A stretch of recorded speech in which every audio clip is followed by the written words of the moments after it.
This is section 2.6, problem number 5. And I'm going to start off by drawing a picture.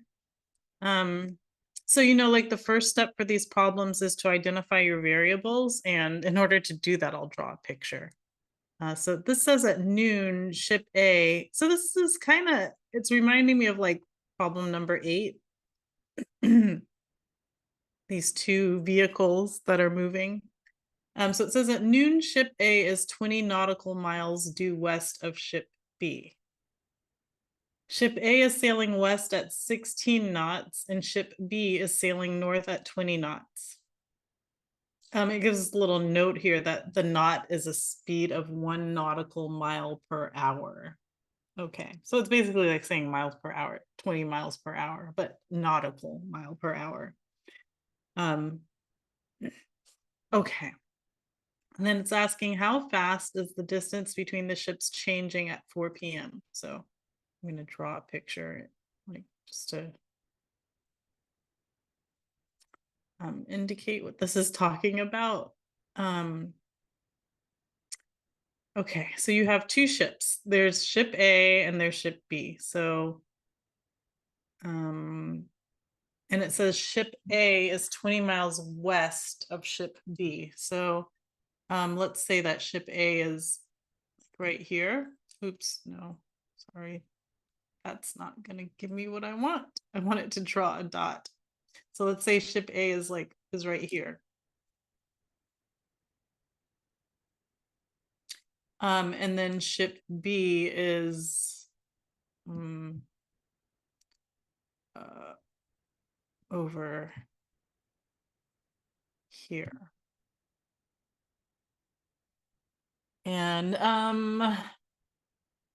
let's see. It says that ship A, that's the one I marked in red,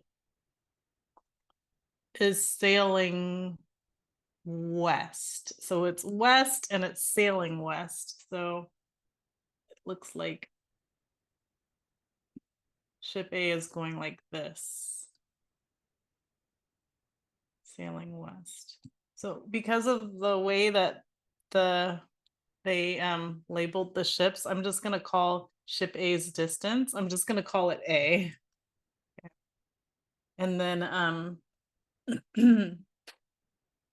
ship B, it says is sailing north.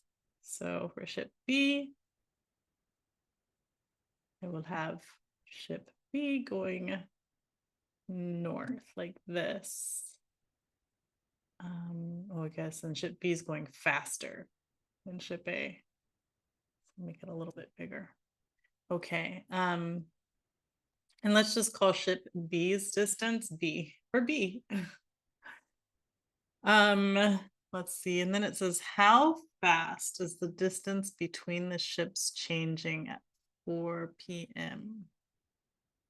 So the distance between the ships is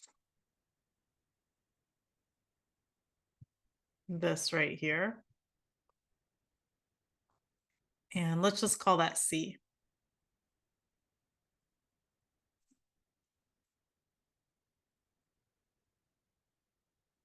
So that's what we have. And look, it looks like the makings of a triangle, right? I just didn't fill in that little bottom part, but let's fill in that bottom part. So the bottom part comes from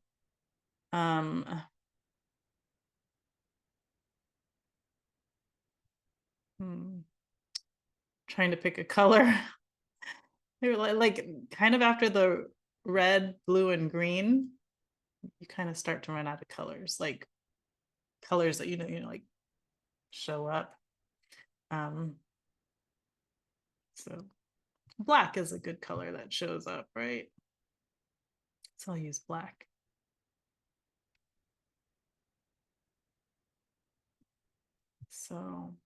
So this amount right here, we're actually told is equal to so like right here it says ship A is 20 nautical miles due west of ship B. So when we start, so we'll just say what this is. This amount in black is 20.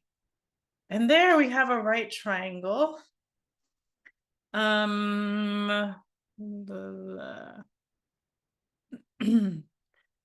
tell us, so they do give us some information about like rates. For example, they tell us that ship A is going 16 knots, which is nautical miles per hour. So that's a rate. So that information right there, that's saying that A prime equals 16. And then they tell us also about ship B. They tell us that ship B is sailing north at 20 nautical miles per hour. So that 20 that's B prime. That's ship B's rate. And then the last sentence says, how fast is the distance between the ships changing at 4 p.m.? So the last sentence is telling us what it wants us to find. It wants us to find how fast this distance, the distance between the ships is changing. So we are going to refer to, so that refers to C, right? That C is the distance between the ships, and we're trying to find how fast that C is changing. So we're trying to find C prime. So I'm going to write all this down and then go on over to the iPad and go through the other steps. But that's the first step, just identifying your variables. All right, so I was just saying, this is the first step, identifying your variables. And then the second step is to write an equation relating your variables. And I'm going to use the Pythagorean theorem to do that, recognizing that I have a right triangle right here. So the Pythagorean theorem will give me A plus 20 quantity squared, so that's my base, plus my height squared, which is B squared, and then that's equal to my hypotenuse, C squared. That's Pythagorean theorem, A squared plus B squared equals C squared. But our base this time is A plus 20, so it's A plus 20 squared. Plus B squared equals C squared. And just a note, this is from the Pythagorean theorem, which just says that if you have a right triangle, A, B, C, it says A squared plus B squared equals C squared. That's the Pythagorean theorem, so, which I wrote really, it's so messy, but that's the theorem. So I just did the second step, which was to write an equation that related my variables to each other. So now I'll go into the third step, which is to differentiate both sides of the equation. And I'm going to differentiate implicitly. So like first I bring my exponent down here, I get 2 times A plus 20. And then because I have more than just an x that's being squared, I have to multiply this by the derivative of the inside function, which in this case is A plus 20. And the derivative of A is A prime. That's chain rule. So whenever you have something other than just an X where you would normally have an X, make sure you multiply by the derivative of that something. And then the derivative of 20 is 0. So we have that. Next, we will differentiate the B squared, so the 2 comes down, and we get 2B. And then because B is a function of time, just like A is, we have to multiply by B prime because of the chain rule. And then we have equals, and then we're on to our C. Exponent comes down, and we have 2C, and once again, times C prime, because C is a function of time. So like all of our variables in these problems are functions of time, all of them. So multiply by their derivatives because of the chain rule. So, by the way, some people would write this like this, 2 times A plus 20 dA dt. And then plus 2B dB dt, and then equals 2C dC dt. So some people would write it like that. I like to write it the first way because that's less writing. But the second way is popular because it reminds us that A, B, and C are all functions of time. That dt is telling us A, B, and C depend on time. So from here, now that I've differentiated both sides, now my job is to plug in the numbers that I know. And I'm actually given some values in the beginning, not many. I'm given A prime and I'm given B prime. So I'm told that A prime is 16. So I'm going to go ahead and replace my A prime with 16. So again, I'm not given much, but I can do some replacing. So let's see. So I have 2. I'm going to figure out what A is in a moment. Maybe not a moment, but at some point before the problem is over. But I'm just replacing the A prime with 16. And then I have plus 2B. And we know that the B prime is 20. So I'm going to go ahead and replace the B prime with 20. Actually, you know what? Let me get rid of this B because we're gonna find B in a moment. Again, maybe not a moment, but we'll find it. So I'm just gonna put parentheses here for my B. And then again, my B prime was 20. And then this equals 2. And then I don't know what my C is either, but we can find it. So I'm gonna just leave space for my C, and C prime is what we're trying to find. Like, just that's like our goal for the entire problem is to find C prime. But first we need to take some time to find out what our A is, what our B is, and what our C is. So I'm going to go back to the problem, and there's like one other piece of information that they gave us that I did not write down. And oops, what did I do? What did I do? No, cancel. Okay, I'm working on this version. I don't want to start a new version. So so they give us the time. So they told us that these ships started sailing at noon. Or well, at least we started, I guess, tracking the ships at noon, right? And then it's asking us what's happening at 4. And again, the way that I defined A was I defined A as the distance that ship A, I didn't write this out, I just put it on the triangle. That's the distance that ship A, actually, let me just say ship A's distance. That's so much more efficient. So A is ship A's distance. And we're told that ship A is going 16 miles per hour. And so if we use that rate times time equals distance formula, rate times time equals distance, we can find ship A's distance. So like ship A's rate was 16. And if we started at noon and they're asking us what's happening at 4, that means ship A has been traveling for 4 hours.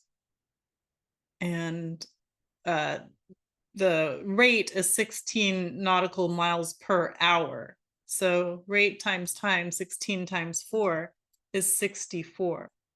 So our A is 64. Rate times time equals our distance A. And then B is what I called ship B's distance. And so once again, if we use that rate times time equals distance formula, we can find out what B is at 4 p.m. So again, if we started looking or measuring at noon, and then we're trying to find out what's happening at 4, that means B has been traveling for 4 hours, and B's rate is 20 miles per hour, nautical miles per hour. And again, B has been traveling for 4 hours, and we get 80, which is our B. So if you're unsure about where I got the 4, I'll just say I'll just indicate where I got the 4 again. So they start at noon and then go until 4. So noon to 4 is 4 hours. 4 p.m. specifically. Okay, so I have my A, I have my B. I'm gonna write those down on here, that my A is 64 and my B is 80. Let's go back to the iPad. And so now I can plug in 64 for my A. So I'll have 64 here. And then 80 for my B, which either B. So I'm going to have a B. Oh, whoops. I put B. 80. I will have an 80 right here. All that was to be able to plug in a number. So I got an 80. And the only thing I need to find now is C. And the way that I'm going to find C is I'm going to use the equation that I wrote in step 2. That will allow me to find C. So I'm going to use this equation right here because I have my A, I have my B. I can plug those in and then I can find C. So finding C. So we have A plus 20 quantity squared plus B squared equals C squared. And we just earlier found out that A was 64. And then we also found out that B was 80. And then, so plugging those in, we're able to find our C squared. So I'm going to go ahead and go to the calculator.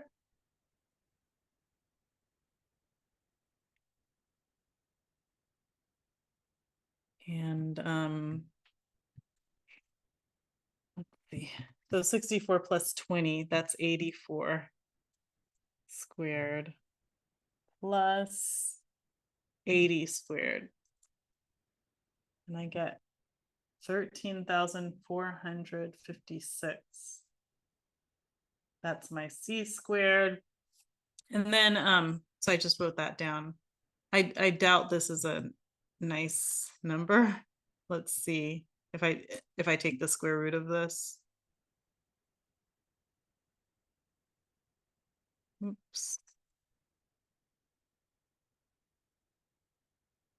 Oh, it is a nice number. It's 116. Okay. That's nice, isn't that? I did not expect that. So if I take the square root of both sides to get C, by the way, I don't have to worry about the plus or minus in this case. Normally when you take square root of both sides, you have to do plus or minus to take into account the negative possibility. But C, we know, represents the distance between these ships. So we know C it can't be a negative number. So We get C is 116. I'm gonna double check to make sure that I wrote that correctly. Okay, 116. So now I will plug this in, this 116. I'm gonna plug this in for my C. So I'll have 116 right here. And now I can find C prime very easily. All I have to do, oops, no, not that, is divide both sides of this equation by this 2 times 116.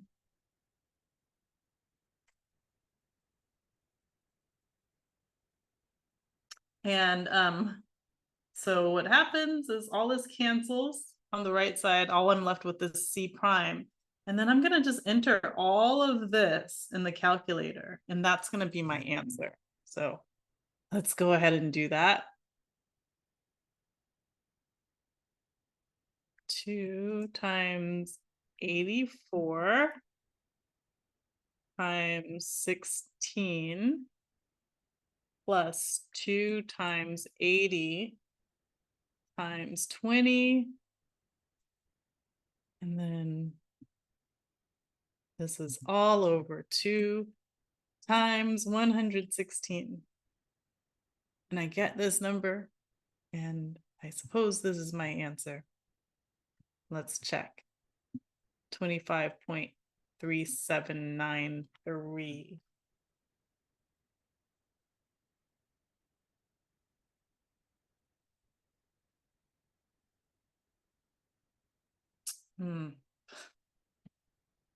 Let's see. So 25.3793.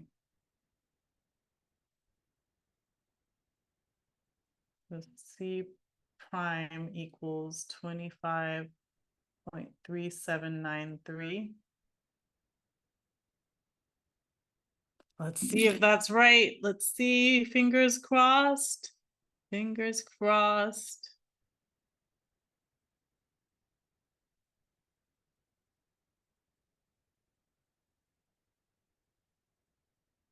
$25.3793 knots. Yay! That's like a really happy smile. Yeah, that's a long problem. Okay, I hope that helps you with your version of the problem. Take care. Bye.